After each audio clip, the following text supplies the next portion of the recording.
Section 1. You will hear a new student, Tom, talking to a student representative called Rachel about university clubs. You now have 30 seconds to read questions 1 to 4.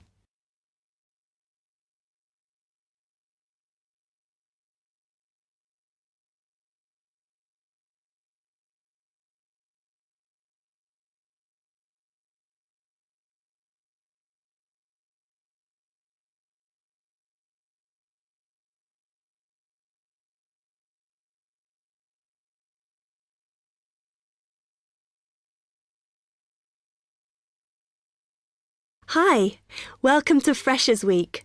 I'm Rachel. Can I help you? Oh, hi. Yes, I was hoping to find out about some clubs I could join. Well, all the club stands are here in this hall. What were you interested in?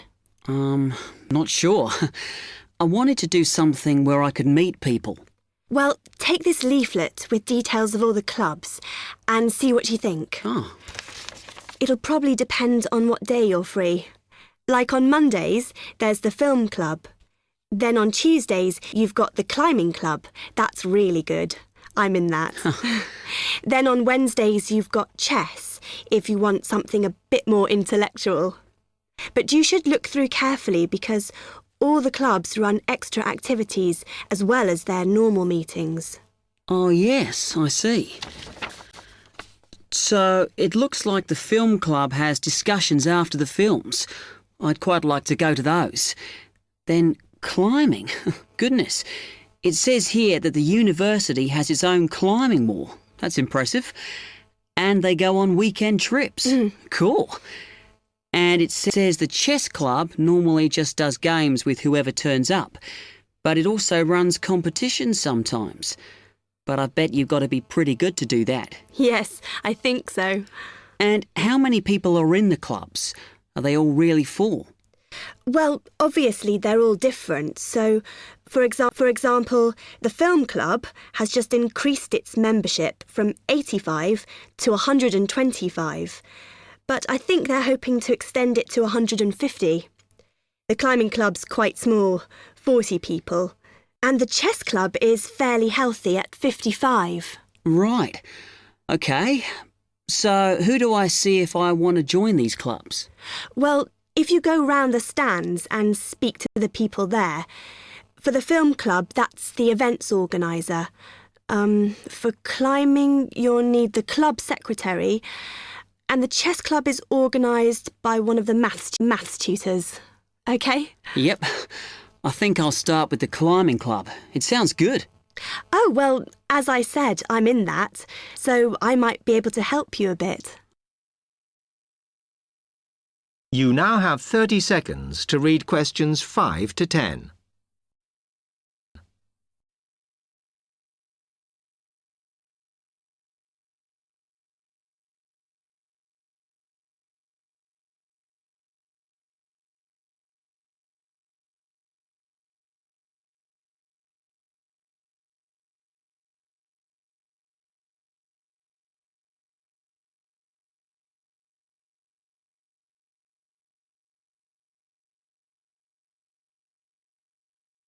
OK.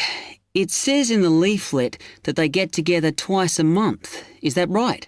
Yes. Oh, you must join. It's really good fun. We go to North Wales, and every year we have a special excursion, usually to France, which is where we're going this year in the spring.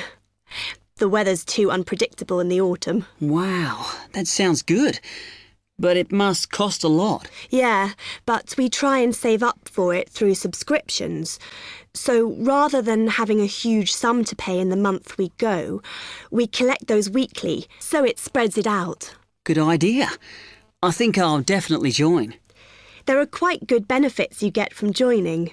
I mean, you need that, don't you? And the university clubs normally try and do deals with local businesses, so it's really worth joining.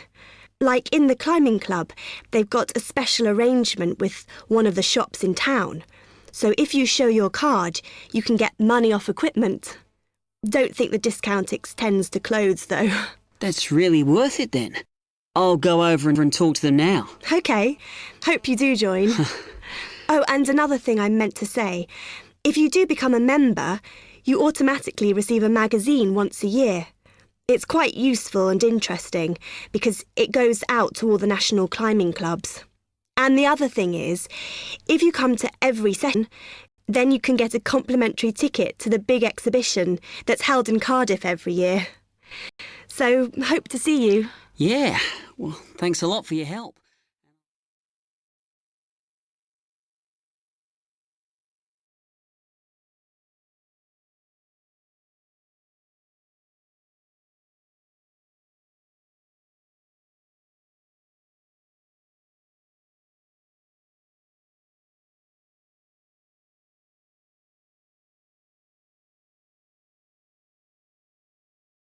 Section 2. You will hear an accommodation officer telling students about different halls of residence. You now have 30 seconds to read questions 11 to 15.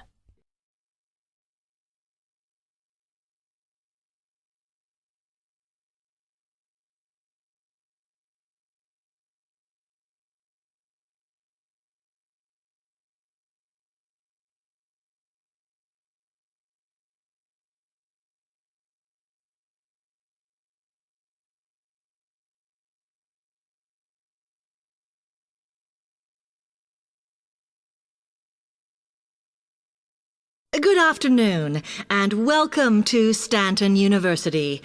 I'm here to tell you about the various halls of residence we have available, should you choose to come here. We aim to offer accommodation in halls to all first-year students, and there's a good variety to choose from. First of all, there's Brown Hall, which, as you'll see, is not the most modern of buildings, but it is very popular with some students. It's got a good sense of community, some nice refurbished kitchens, and unlike the other halls, it has recently had a gym built in its basement. Another option is Blake Residence, which is built like a large house, and so everybody cooks and eats together. It has its own sectioned-off bit of private garden and is even more peaceful because this is an all-girls residence. Although, of course, boys are allowed to visit the hall and, I understand, frequently take part in cooking dinner. The largest hall we have is Queen's Building, and this has been upgraded recently. The original parking area has been built on so that the hall now has a large common room, and each bedroom now has its own shower room, which many students regard as a real bonus. A further option is the Parkway Flats, which won an award for design in its day. And this building now has a preservation order on it. This has meant that only a limited amount could be done to upgrade it, and the surrounding area is important, so parking is not permitted around the flats. However, the flats do have many extra facilities, such as a special computer room, a small library, and a self-service restaurant. The cost of breakfast, lunch, and dinner is covered in the fees for this hall, so it does look a bit more expensive. The last we can offer you is Temple Rise, which again is slightly more expensive than other halls as the rooms are larger. This has got very lovely views across to the coast, and this more than compensates for the fact that bathrooms here are shared between 6 students. However, the hall has domestic staff who clean the rooms once a week, so this is perhaps an attractive option for the messier amongst you.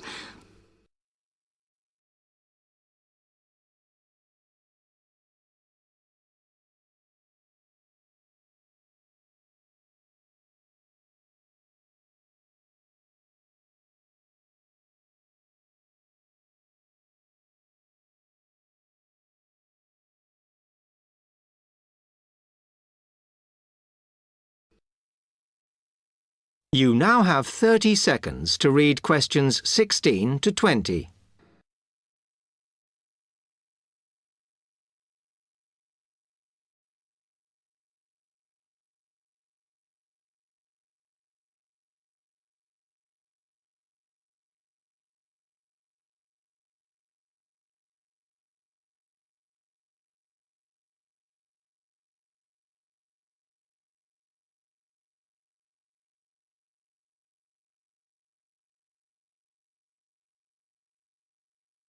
Now, if I can just show on this wall map here where they all are, you might like to go and have a look round. If you come into the main university entrance, at the first junction, you'll find that Brown Hall is on the corner opposite the theatre. So you're nice and near the station here. I think it can get a bit noisy with traffic. The same applies to Blake Residence, which is directly facing the junction to the university entrance. These halls are often used by medical students and such like, as they're out all day, so don't notice the noise. Anyway, if you then walk along Campus Road towards the main circle, you'll see the library on the corner, and Queen's Building is just past that as you head north. You will find that it is quieter here, and you may get fewer visitors. But the circle is quite a feature of the campus, as it's set into the hills and has a brand new sports center in the middle. It's worth going to look around it. Now, the Parkway Flats are on the opposite corner to the library, facing the circle, as you head towards the main buildings. The main buildings are only about a 5-minute walk from here, and places in these halls go quickly, so my advice is to reserve your place as soon as possible. Then Temple Rise is inside the circle, next to the sports center, but further from the main university buildings. Now, if you'd like to go off and physically look...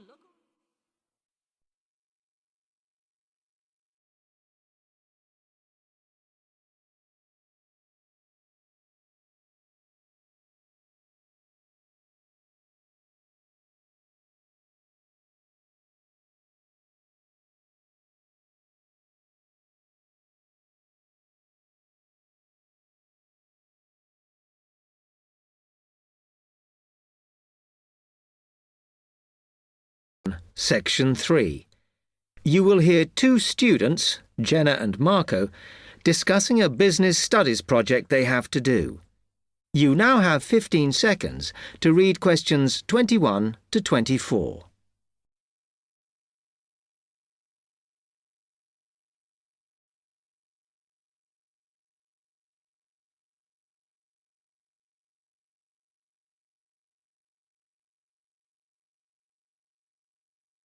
Come on, Marco. We've got to get on and sort out this project for Professor Buckley. Hang on. I want to make sure we've got all the information. Now, where are we? Well, today we need to sort out exactly what we're going to do and how we're going to divide the work up. Okay. How long have we got, by the way? The end of term is April 6th. And he said to hand it in on week 8, so that's March 25th at the latest, because the beginning of that week is the 21st, so not long. Right.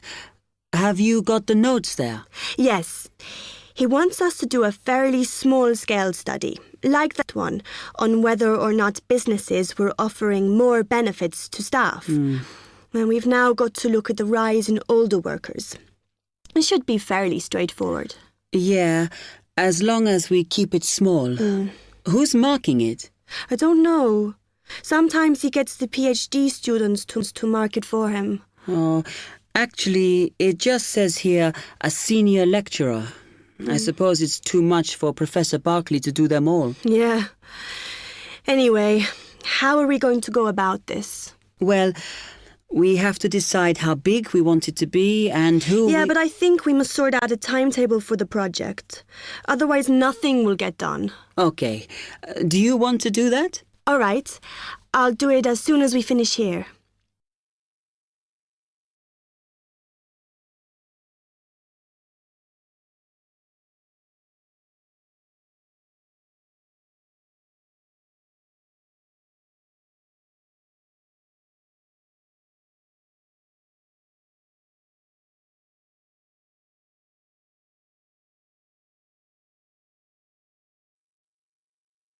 You now have 15 seconds to read questions 25 to 27.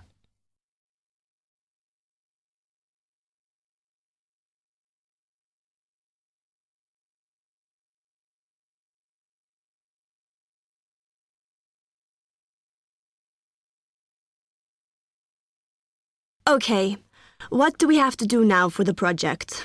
What's the best way to go about it? Well, Professor Carter suggested we set up a focus group to get some in-depth interviews, but I think that'll take a lot of time. Yeah, I agree. If we did a focus group, we'd have to spend time deciding who to include in it, and it's not necessary to do one anyway. Oh, fine. And if you agree, I think we should get in touch with the businesses on the list Professor Carter gave us and ask them if they're prepared to participate. Sounds good. Then we can go there, give them questionnaires, and collect them later. Exactly. Okay. Then do we need to book one of those study rooms in the library so we can work together to input the data? Perhaps not, as I guess just one of us could just sort it out actually. Yes, that would be easier. A lot of what we're doing is qualitative, so it'll be writing up rather than statistics. No software for that, I'm afraid. And I think it would look better if we had actual shots of some of the staff, because we're citing appearance as a factor in employability, aren't we? Yeah, okay.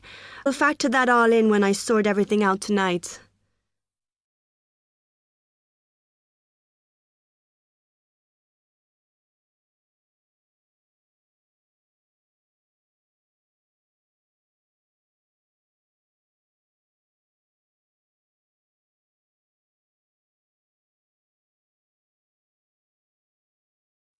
You now have 30 seconds to read questions 28 to 30.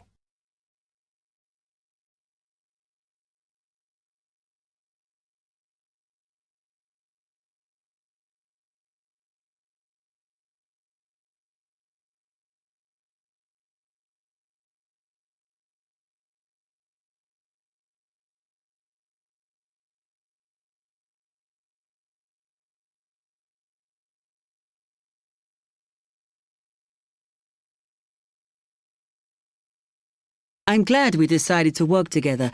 I think it's going to work out well. Yes, well, given that we had to work in pairs on this project, I think we were right to choose each other.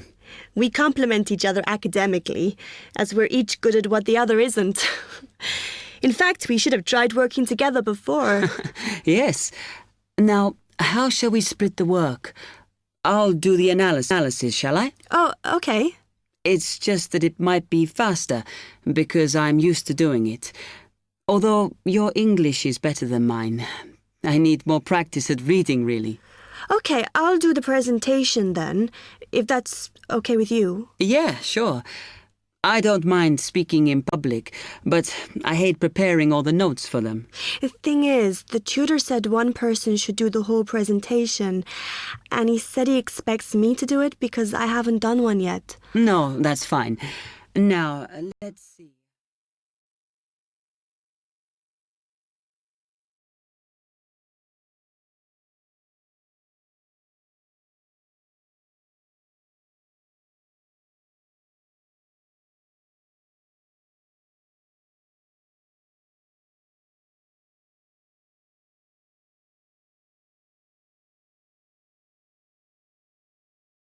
Section 4.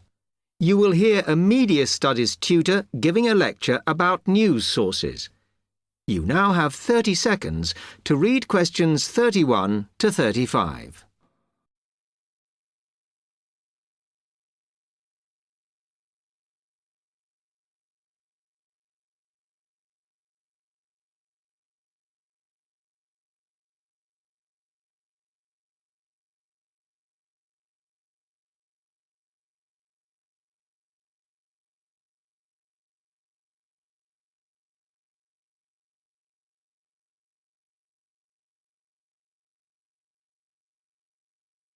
Okay, now many of you will have heard about the predicted death of newspapers, as people increasingly access the TV and the internet for their news. Today, I want to look at the USA, which has very advanced news sources, to see if this is actually true. In the USA, the main news sources without doubt are TV, the internet, and the press. That is, traditional newspapers. And although they are each surviving and growing, they're also changing. Obviously, TV news has been around for a while, and the early evening bulletins when people get in from work are very popular. I suppose we traditionally think of the morning newspaper arriving on our doorstep with the daily news. Interestingly, this is not borne out by the statistics, which show that readership in the U.S. is much higher when people have time to relax, when they're not working, especially on Sundays. The Internet is also a popular weekend activity, but shows no variation with weekday access. So people are using the different sources in different ways. Interestingly, local radio has been hit less by the grip of quite strong local newspapers than by the Internet, which is seen to offer a better But just because the Internet is seen as the new force in news media does not mean it is dominant. Television has, of course, been global for a while. But now technological changes, which have fueled the rise of online news, have also allowed newspapers to print and distribute editions across the world. In fact, Internet news, which is seen as the big competitor for traditional markets, does not offer that much variety. Often, the sources are the online versions of the news, whereas television, in order to offer something different, has had to come up with a much more mixed bag of reporting, from hard news to light reports on celebrity events. Another issue is reliability. The Internet is virtually unregulated, so anything can be reported there, whether true or not. Journalists on newspapers have fought a long, hard battle to fight intervention and to retain the freedom of the press. Television, however, is seen as critical to political power and has become subject to harsh controls about what it can or cannot say.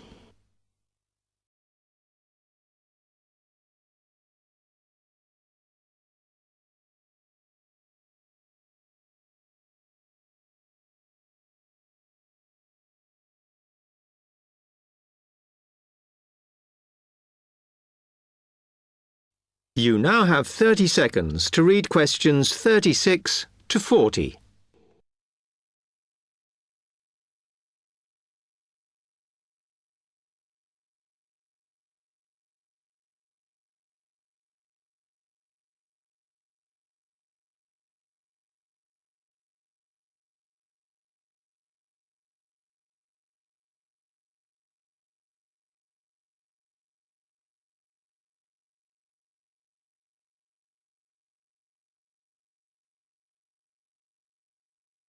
Now, one very critical factor in keeping newspapers well in the USA has been their approach to advertising. Obviously, newspapers are heavily dependent on advertising revenue, and they have become more and more imaginative in what they offer, in order to make sure that advertisers use them and not other news sources. This has meant that, contrary to popular belief, newspapers now have a significantly higher profit margin than the rest of American industry. So, how have they managed to raise advertising revenue in this way? Well, they have put a lot of effort into developing and maintaining a very strong association with the retail trade. And they've come up with a winner. A critical tool in their sales plan has been suggesting that the adverts they run can have vouchers. This has been enormously effective because they have found that not only do more people buy the paper to get the discounts, but also that this inevitably means much higher sales for the clients who advertised. As well as doing this, the newspapers have also introduced aggressive sales campaigns over the last few years. This has resulted in a significant and continuing rise in the number of advertisers prepared to pay the extra for full-page ads. So, what I would like to move on to...